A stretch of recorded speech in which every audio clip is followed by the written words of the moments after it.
Salut à tous, j'espère que vous allez bien. Dans cette vidéo, je vais vous parler de figurines pour le jeu Eagles of Empire, plus particulièrement les francs-tireurs de l'armée française. Allez, c'est parti!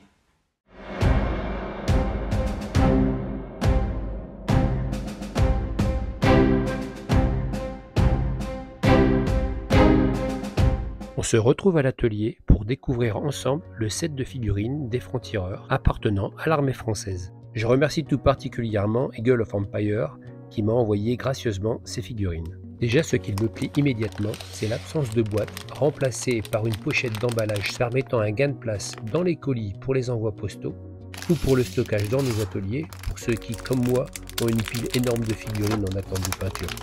Chaque set de figurines est composé de la carte de description, des cartes d'unité et bien sûr des figurines. Et on peut voir que cette pochette est parfaitement réutilisable avec une fermeture zippée. On commence avec la carte de description qui comporte le nom de l'unité et une photo de l'uniforme qui nous aidera à la peinture. Au dos, vous avez un petit historique ici concernant les francs-tireurs. Il y a ensuite une vignette d'un des héros de cette unité, ici le commandant Lipovski, qui s'est illustré à la défense de Châteaudun avec les francs-tireurs de Paris en octobre 1870. Il y a aussi un résumé des aptitudes et des capacités spéciales que l'on retrouvera aussi sur les cartes d'unité. On va justement passer aux cartes d'unité avec un joli dos imprimé.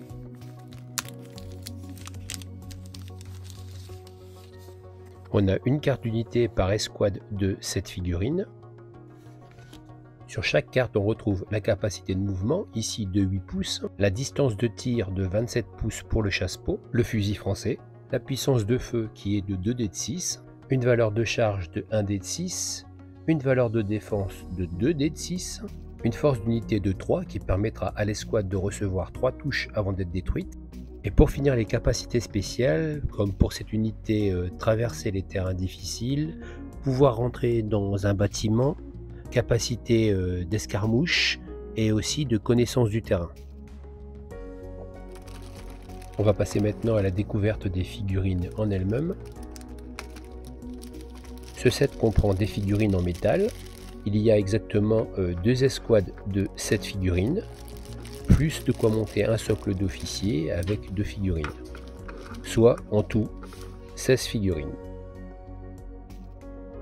On va découvrir les figurines plus dans le détail, en commençant par l'officier du corps des francs-tireurs, accompagné par son trompette.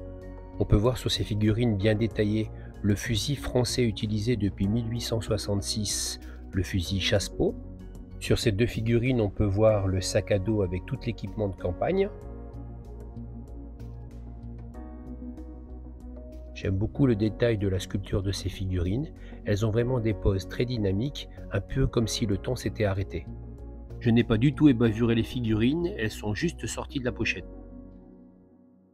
On a des détails fins, comme ici les gourdes qui étaient utilisées à l'époque. Ce set est composé de 16 figurines et elles sont toutes différentes et franchement je trouve ça génial.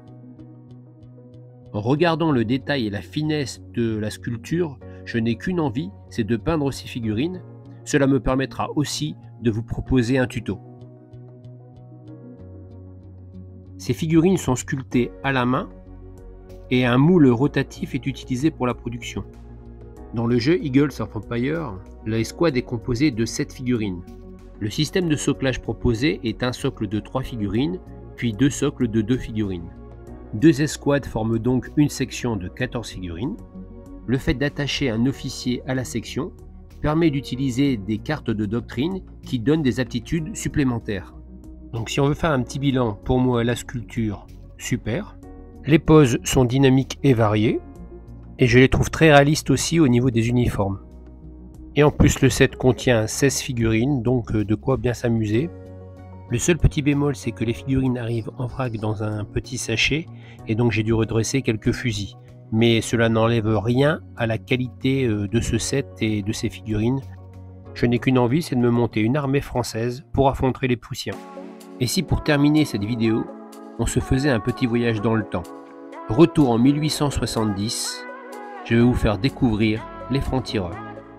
Après la défaite de Sedan, à la chute du Deuxième Empire, le gouvernement de défense nationale, dont Gambetta était ministre de l'Intérieur, tenta de mobiliser toutes les ressources, en particulier par la constitution d'unité des francs-tireurs. Gambetta prononça ces mots: « Que chaque Français reçoive ou prenne un fusil et qu'il se mette à la disposition de l'autorité.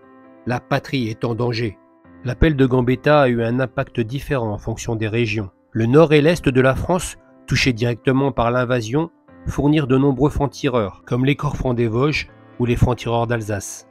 Même les départements éloignés du front finirent par fournir des unités. L'Ouest fut représenté par les francs-tireurs sartois. Il y eut aussi des francs-tireurs de l'Ariège, du Loiret, et même l'Algérie ne fut pas en reste. Les francs-tireurs avaient des missions de guérilla, d'embuscade, d'opérations commando comme la destruction du pont ferroviaire de Fontenoy-sur-Moselle en janvier 1871. Mais on les retrouve aussi en combat frontal, comme la défense de Châteaudun.